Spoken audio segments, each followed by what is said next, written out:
Hi, Geoff here, and after almost 3 months of consultancies and international aid work, I've returned home here to Zaytuna Farm. While I've been away, bushfires in the country's southeast have burnt nearly 6.3 million hectares of this beautiful country that I call home. People have lost their lives, properties have been destroyed, and 500 million animals have died.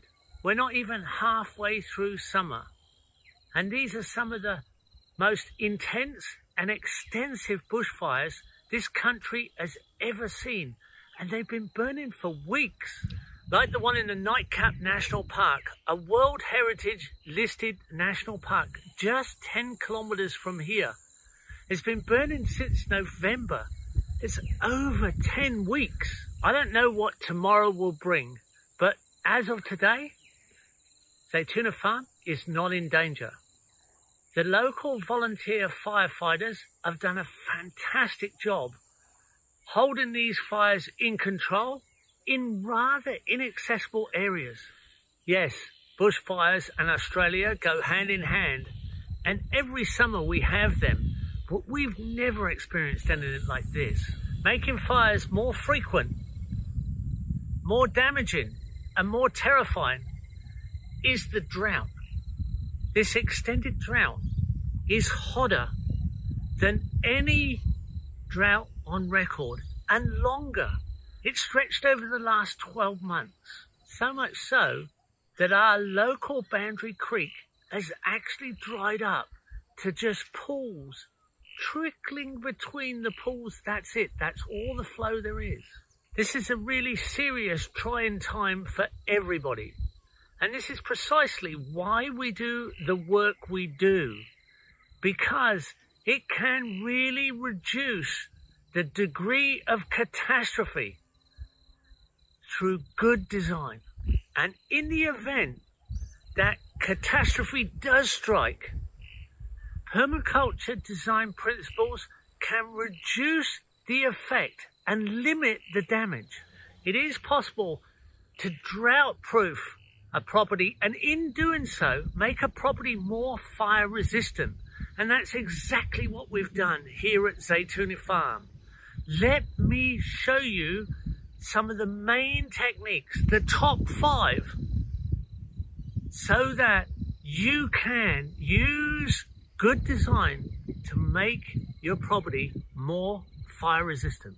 Capture all your rainwater from the roofs and make sure that it's stored very well in tanks. Use the largest possible rainwater tanks you can. Store the maximum amount of rainwater runoff from your roofs. Always have a tank at the highest point on the property and make sure it's always full during the bushfire season. This is head pressure you can use to fight a fire. And a concrete tank like this doesn't get damaged in a bushfire. Make sure the pipes are all laid underground below the surface, therefore they will function even if a bushfire comes through. Every spot where you can build a dam high on the property, a dam should be built. A pond dam like this, high on the property, is a large enough reserve of water to fight a bushfire with good head pressure. Open areas can be grazed low to the ground, and perennial cover crops can be included that are good forage for animals, or these areas need to be cut low and mowed to reduce the risk of open grass fires. Use the soil as the main storage facility. Infiltrate water into the soil by soaking it into trenches with mounds on the lower side called swales. This swale infiltrates 4 million litres of water in one day.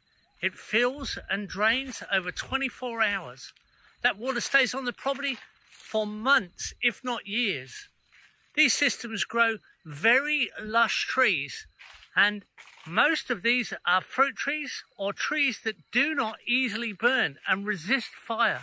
Specific plantings on these systems can save a property from an advancing bushfire. By designing hard surface runoff, a property can be drought-proofed and greatly increased in fire resistance. Just through the direction of stormwater, enormous amounts of soil rehydration can become a major asset in preventing bushfire tragedy. This 18-year-old reforestation project at Zaytuna Farm, covering over 10 acres, is dominant in a fire-resistant species, Syncarpia. You can often use a local species that resists fire, so your reforestation area is a fire buffer to the property. Permaculture is always taught design for catastrophe. It's part of our design system.